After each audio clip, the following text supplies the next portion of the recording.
Okay, we'll just start now. So the first thing we are going to talk about is food science, which is one of my favorite events in Science Olympiad. Food science has been in Science Olympiad for almost half a decade now, I think. Unfortunately, they're not going to do food science in Science Olympiad next year, but there is another event I believe that is going to replace food science. And I think food science is a really fascinating subject too. And food science is literally just learning about the science of foods. It covers a really broad spectrum of the chemistry and biology of foods. And the main categories, as I listed here, are just food production, which includes how to preserve food and how to create candies, food regulation, which includes all the government rules and how to make sure that foods are safe and how to communicate that there will be allergens within the food.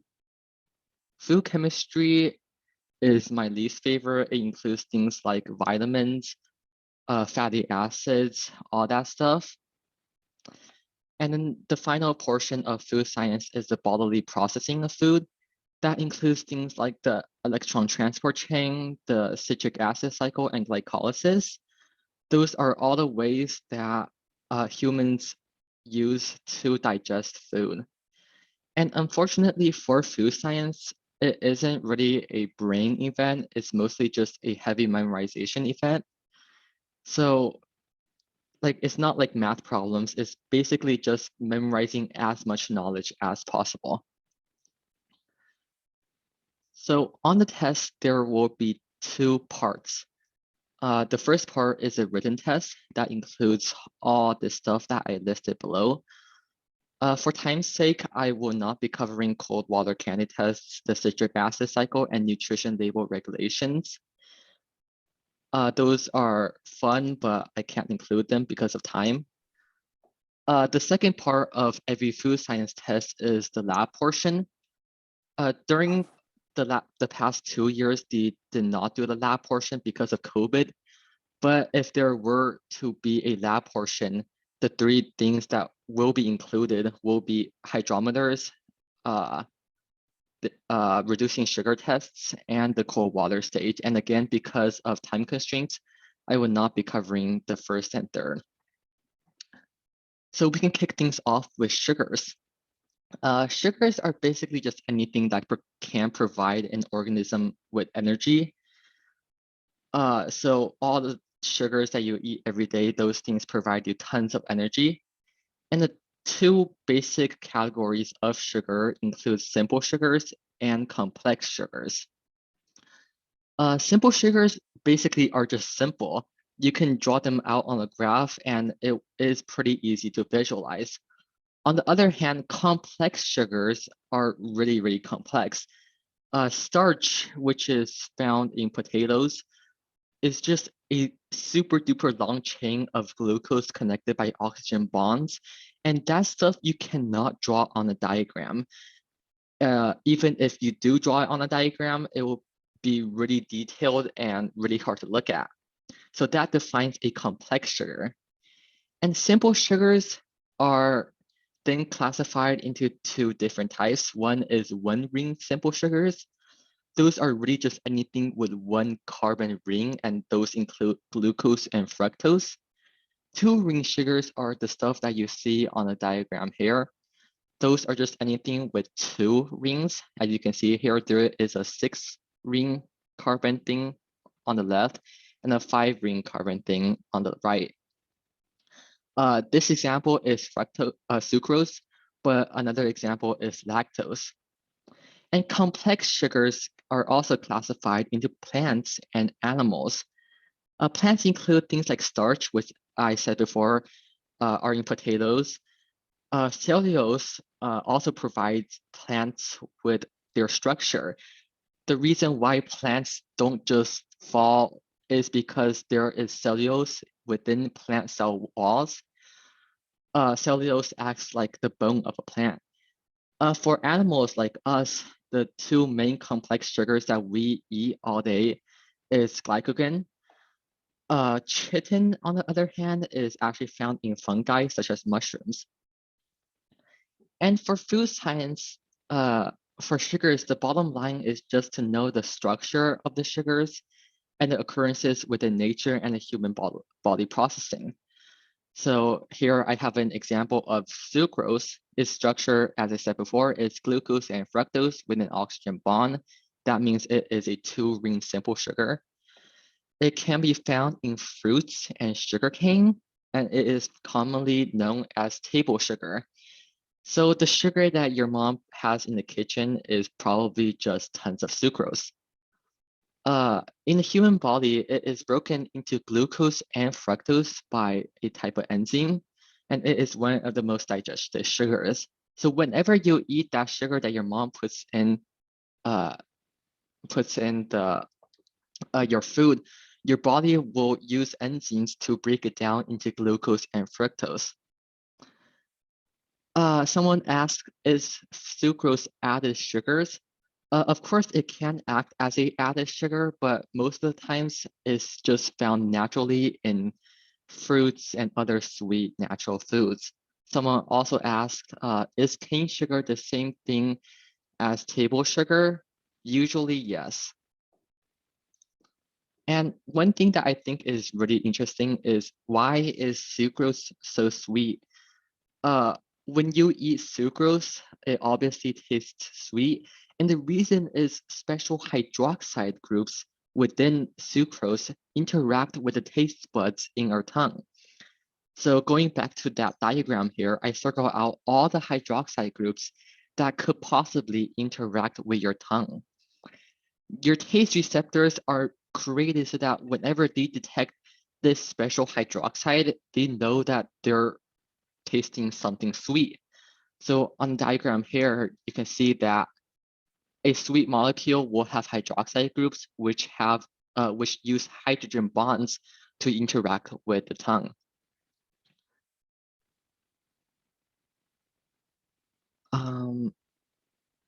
So someone asked, is cane sugar sucrose? Yes, that is. And the next thing we'll talk about is sweeteners. So sweeteners are really just anything that can taste sweet to your tongue. And again, it can be classified into two major subgroups. One is artificial sweetener. Those are the most widely used thing in the industry because it's not only cheap to get, but it also provides extremely high sweetness. Natural sugars are also found everywhere. Those include honey, molasses, and syrup. Back in the 1800s, when they didn't have artificial sweeteners, they will use things like molasses to make their food taste sweeter. And again, like the sugar section, for sweeteners in the food science test, you need to know its sweetness, its calories, its chemical structure, and its uses in the industry. So the example here that I have is xylitol. Its structure is actually pretty simple. It's just 5 carbons, all with hydroxide groups to them. It is a type of sugar alcohol because its structure is similar to both a sugar and an alcohol. And its sweetness is around the same as table sugar, but it has less calories per gram. Xylitol has 2.4 calories per gram, but sucrose actually has 4 calories. So xylitol has the same sweetness for half the calories, which is why it's often preferred. And in the industry, it's used as toothpaste because apparently xylitol is also good for the teeth. It's also found in nut butter and sugarless gum. Someone asked, is sugar alcohol actually alcohol? That's actually a great question. It's called a sugar alcohol because its structure is really similar to an alcohol, but this xylitol won't make you go high and drunk. Is sugar good for you? Well, that's actually a pretty broad question. Sometimes it's good, sometimes it's not. And another thing that I think is quite interesting is why factories like to use artificial sweeteners instead of natural sugars. And that's because sweeteners can get thousands of times sweeter than normal sucrose or table sugar. An example is Advantame, which was created like I think 10 years ago, and it's 200,000 times sweeter than the normal sugar that you eat every day. And that's because our technology right now is so good that we're able to create sweeter and sweeter stuff every single year. And here I have a table of the relative sweetness of each type of sugar. You can see that the first ones are all natural sugars and they are not really sweet. But when you get to the artificial ones such as cyclamate, aspartame, and saccharin, you get into the hundreds times sweeter than sucrose. But there are times when too sweet isn't actually too good. For example, our taste buds actually have a limited range in terms of sweetness. Our taste buds do not taste the difference between 2,000 times sweeter and 200 times sweeter. And that's the reason why many factories don't use Advantame, because there isn't really the need to actually spend so much money on this super sweet thing. Most of the time, something like aspartame will already be enough. Someone asked for the last slide, why does sugarless gum have xylitol, a type of sugar alcohol? And that's because the calories in xylitol aren't actually absorbed by the human body. Instead, I think all the calories get excreted through urine. So even though xylitol has 2.4 calories, really it doesn't have any calories at all, but it still has the same sweetness as normal sucrose, which is why lots of gums like to include xylitol. Next is enzymes or enzymes. There's different pronunciations. And enzymes act as catalysts. And what that means is that they speed up reactions by decreasing the activation energy. So activation energy is basically the energy required for a reaction to take place. Uh, if anyone went camping before, they will know that when creating a campfire, you need wood and a lighter or some sort of thing that can create the initial fire. Wood, which has carbon, naturally uh, in the reaction will react with oxygen, but without that activation energy or that lighter or torch, you cannot create the reaction. Yes, someone just said heat. Heat is the activation energy required for a campfire to start. And enzymes are like the same thing. A reaction, all the reactants enter the enzyme, and the enzyme provides that activation energy or decreases the activation energy so that that reaction can take place. And the bottom line for knowing how enzymes work is to focus less on the types of enzyme and focus more on how they work. So a very common model of showing how enzymes work is a lock and key model. That basically says that for one specific reaction, there is only one and only one enzyme that can help for that reaction. For example, if you have enzyme A and reaction A, enzyme A can help decrease the activation energy for reaction A, but when you get to reaction B, that enzyme A can't do anything. Next is something that I think is the coolest part of food science. It is the testing of foods, specifically molecule detection. If anybody did a pH test before, everything here is really similar to that. When you're doing a pH test, the pH paper basically changes color in accordance to the acidity that it is detecting. And it's almost the same for Benedict's solution. Benedict's solution looks for reducing sugars or sugars without an aldehyde group. And as you can see in the chart here, Benedict's solution initially starts as a sky blue liquid. When you add little amounts of reducing sugars, it turns into green. When you add moderate amounts of reducing sugars, Benedict's solution turns into this orange color. And when you add a huge amount of reducing sugars, Benedict's solution will turn bright red. Billred's solution is like Benedict's solution, but instead of looking for reducing sugars, it looks for peptide bonds or really just any type of protein. So for example, Benedict's solution also starts out as this blue liquid, which means that there isn't any protein inside. But when you add any sort of protein into Billred's solution, Billred's will turn purple, showing that there are proteins. And the bottom line for learning about testing of foods for food science is to know what solution does what and its color change. Someone asked, are there any other colors in Billred's solutions? I believe that there are like several different colors in between blue and purple. I personally don't know because that's my partner who's doing all this, but I believe that yes, there will be different colors in the middle of blue and purple. So I have a really cool, I have a really interesting video about Benedict's solution here.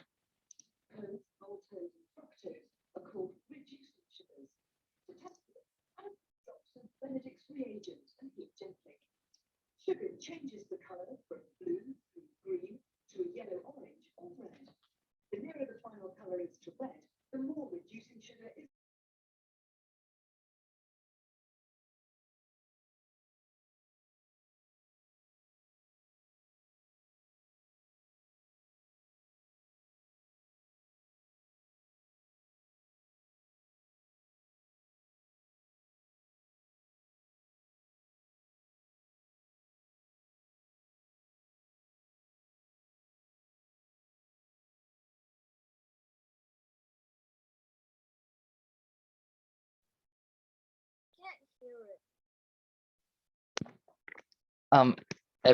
Everyone, I'm really sorry. I forgot to change a setting beforehand that shares sound during the Crimebusters presentation. I'll probably change it. But if you didn't hear the audio, I put subtitles, but if you didn't read them, what this video basically is doing is testing 3 different foods into Benedict's solution. And I think 2 of the foods return a positive result for Benedict's test, which means that they had reducing sugars. Someone asked, is it easier to do Benedict's solution with liquid foods? Probably yes, since you can actually like suck in that liquid through a pipette, but I think any type of solid food will also work with Benedict's test. Next is a video about Billred's test, and I'll turn on captions since there's no sound.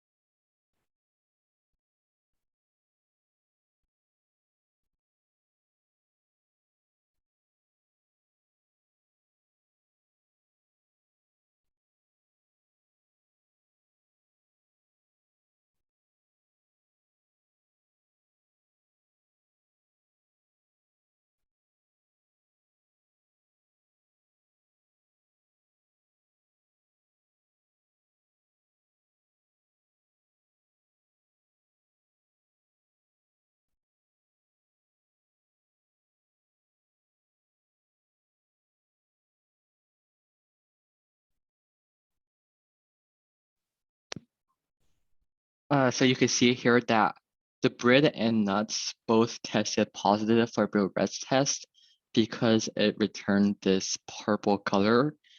But I think this is grape juice did not return a positive result because it did not show up as purple. And that means that grape juice, for some reason, does not have lots of protein. So now we can just talk about essential fats, vitamins, and proteins in food. When you hear the word, someone just asked whether or not I can provide a link.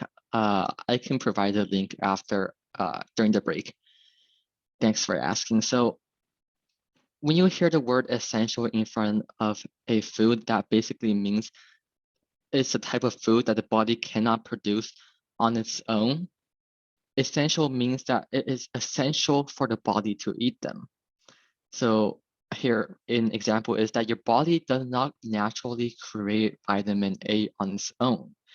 Instead, you have to eat vitamin A through eating this type of food in order to get that type of vitamin. And the common essential vitamins that you'll encounter every day are all of these stuff over here. There's also some types of vitamins that you might not have ever even heard of, such as vitamin K, which are found in beans. And there are water-soluble and fat-soluble vitamins.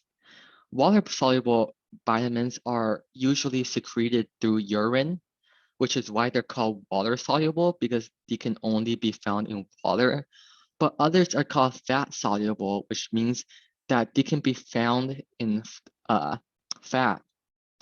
Now, that doesn't mean that fat-soluble vitamins will create fat, but one exception is vitamin B.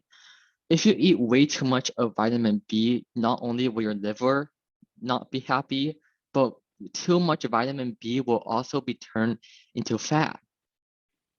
Someone asked, why are there so many vitamin Bs out there? I have absolutely no idea. Maybe they're all like super chemically similar. Is there vitamin X? Maybe, I don't think so. And someone asked, does all food have vitamins or proteins? Most likely, yes. Someone asked, steak has vitamins? Of course it does. And then next up is allergens in foods. Basically, what causes food allergens is basically just any proteins in food that your immune system treats it as a threat. So if your immune system does not recognize a protein from, for example, peanuts, then your immune system will trigger a response in which things such as itches, rashes, swelling, or vomiting will occur. So the government association that chooses all the allergens is called the FDA, or Food and Drug Administration.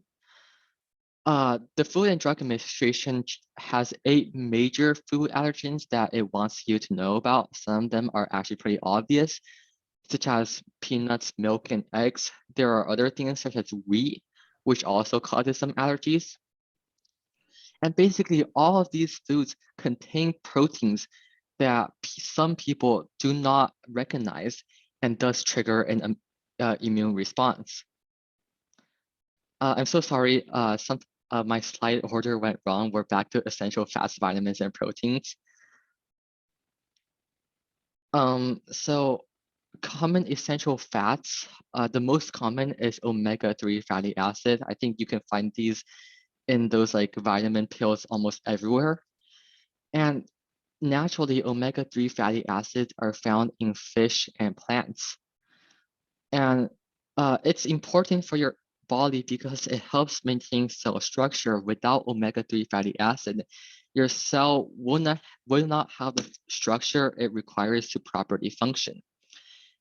And something that I feel is quite funny is the way omega-3 fatty acids were named.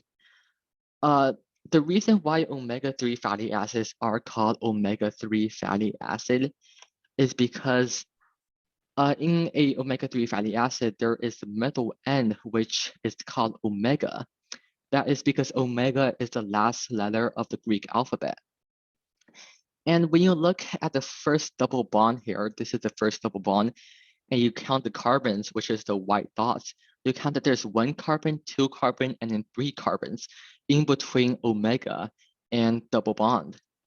And that is the reason why they called it that. It's just because it's basically just 3 carbons from the double bond to the end, or omega. Someone just asked about allergens. So anything could be a food allergen, but the FDA just picks a few, right? Yeah, that's basically it. There are much more allergens than just those 8, but the FDA picks the most important ones. Someone asked when the break is. The break is in 10 minutes. And common essential proteins. There are actually thousands of common essential proteins. And the reason being is that there are essential amino acids too. There are only 9 essential amino acids, and amino acids are the things that uh, help you create proteins. When you look at this protein chain over here, you'll see that this specific protein is made out of thousands of amino acids that link together to form one big protein. And without these 9 essential amino acids, you cannot build essential proteins.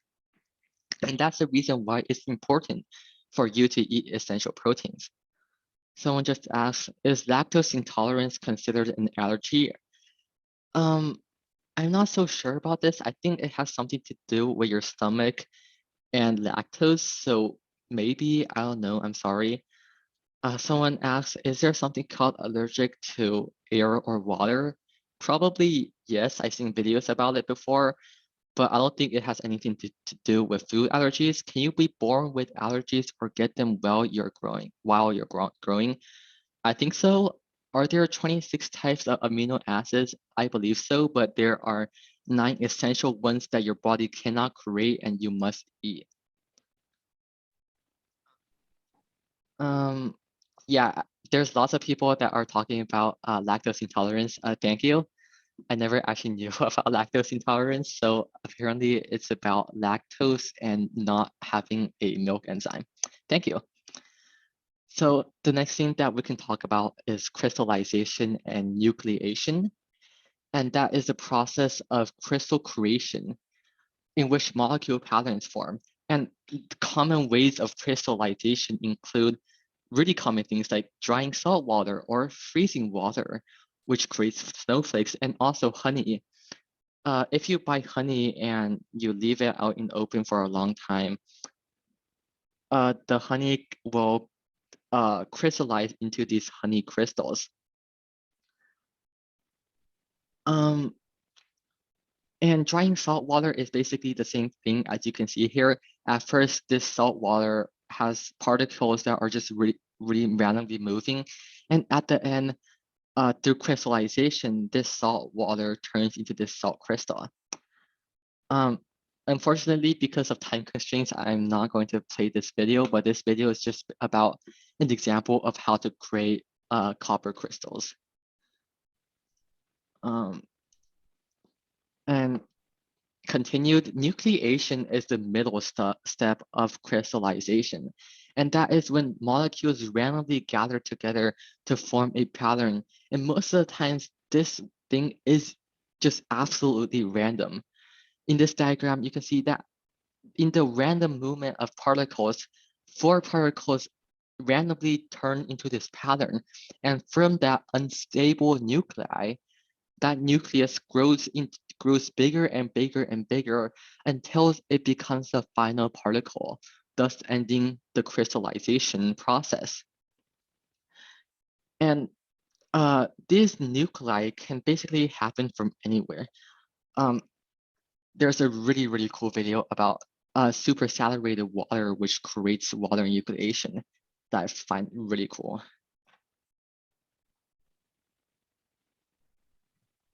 Sorry, it's being a bit slow right now.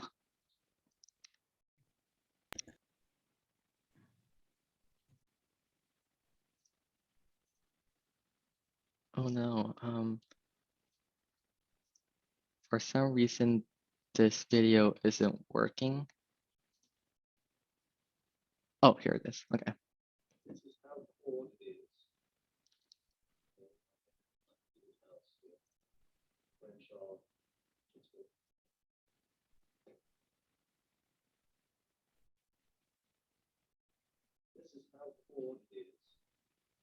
Okay, so you can see that this super saturated water or water that's well below 0 degrees at first isn't ice because the nucleation process didn't happen. For some reason, that random pattern just didn't appear at all. But when the person shakes it, he is able to efficiently create that random pattern. Wait, sorry. He is able to create that random pattern and thus creating a nucleus for which crystallization can begin. So you can see that the nucleus begins here. You can see that the nucleus begins at the top left of the bottle and it slowly grows out. The nucleus slowly grows. I think that's really cool. Water activity is just the amount of usable water available for microorganisms. And this important because in food preservation, one important aspect is the water activity. You can see that bacteria's threshold for the amount of water activity is 0.91. If it gets drier than 0.91, say 0.85, then we can do it. Yeah, I'll just start the Kahoot right now.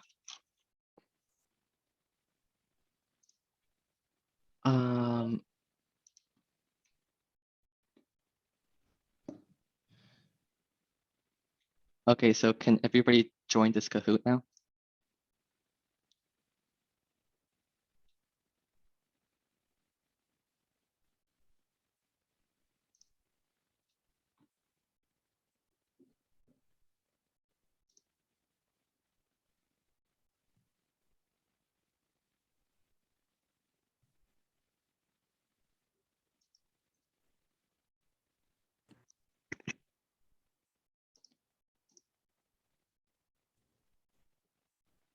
Can you turn on like show answer choices on player screens?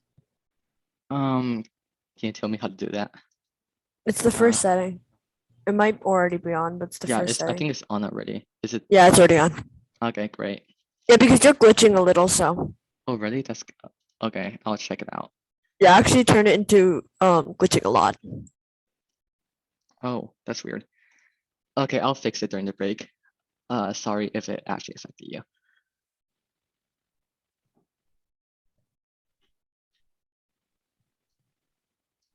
Okay, so I'm just gonna start it right now because we don't have enough time.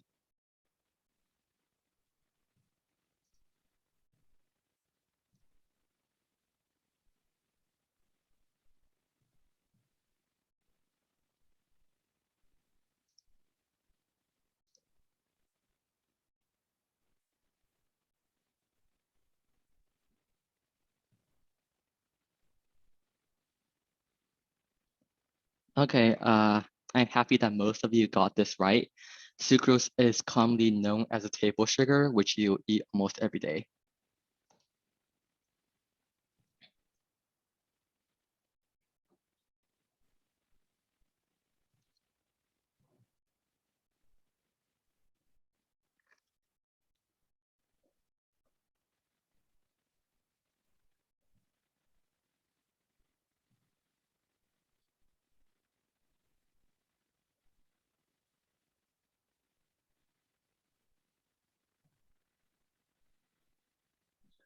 Okay, great. I'm also really happy that most of you got this right.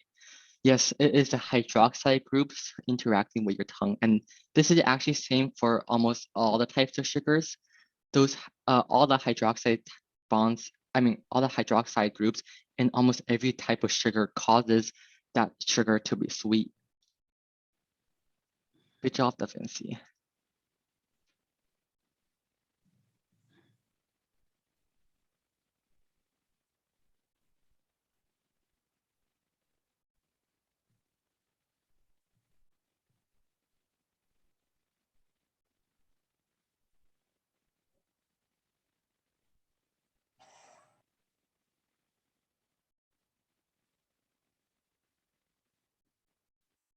Okay, yeah, so enzymes basically work by speeding up reactions through lowering the activation energy.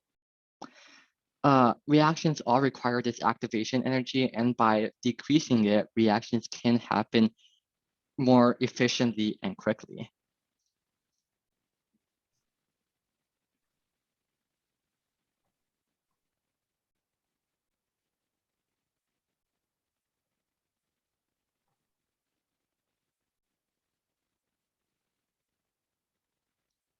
Okay, great.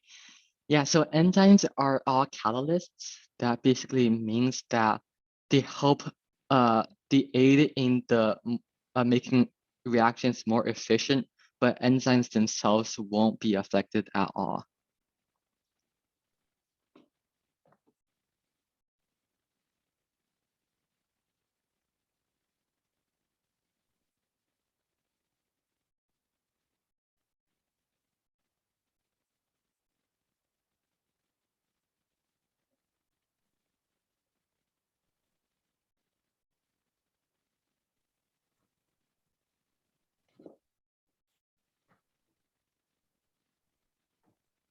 Okay, great. So Benedict solution is mostly tests for reducing sugars or sugars without the aldehyde group.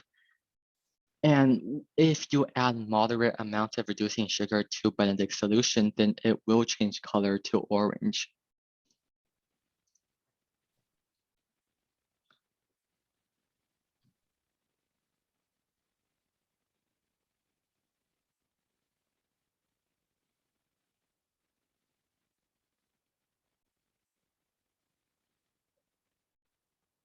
I'm super sorry that we're already going over time. Unfortunately, I didn't manage my time in a great way, so we're probably going to go over time by like around 3 minutes.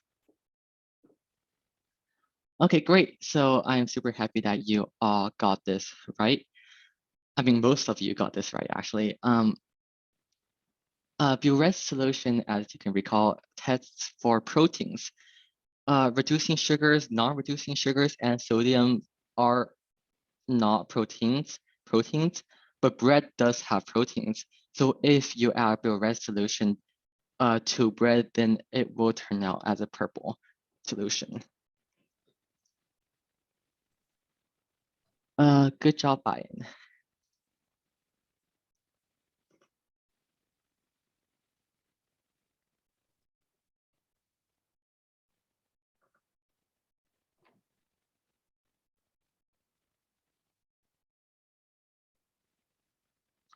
Great. So both Benedict's and Bilret's start out as this sky blue liquid. And depending on what type of substance you add to that Bilret's or Benedict's, it will change color accordingly.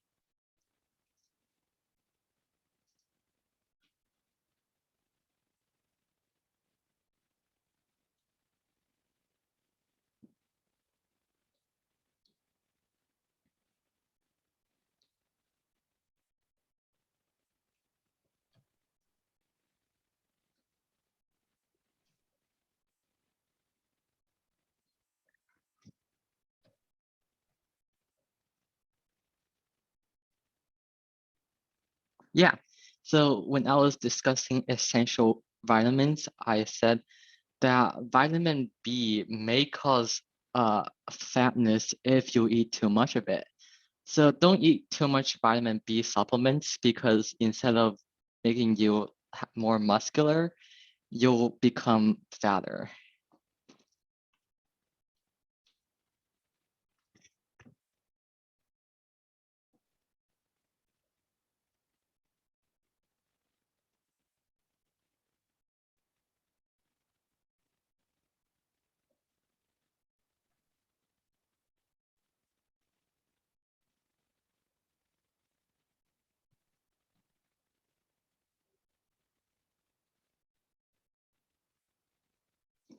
Yeah.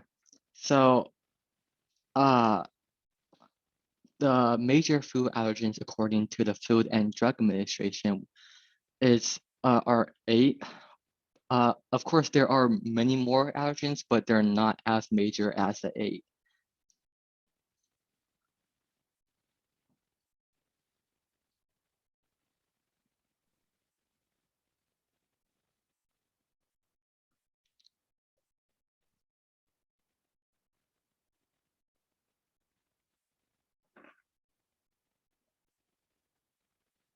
Ooh.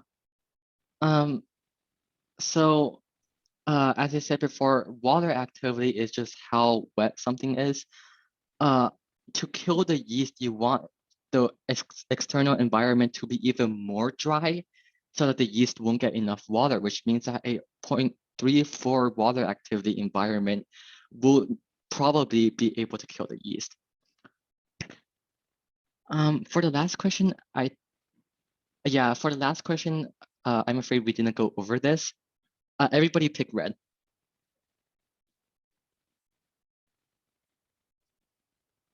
Just pick red. I'm super sorry. I forgot to go over this. I'm super sorry to the people who didn't choose red. I didn't communicate this well enough. I do not know why I included this question. To be honest, you could just have used elimination, I mean. Yeah, that's kind of true. Okay, so that's the end. Super How sorry dare for going over time. We will come back at 4:50, I believe. Good job, Tiffany, Da Vinci, and Ian. Great job. Okay, come back at 4:50.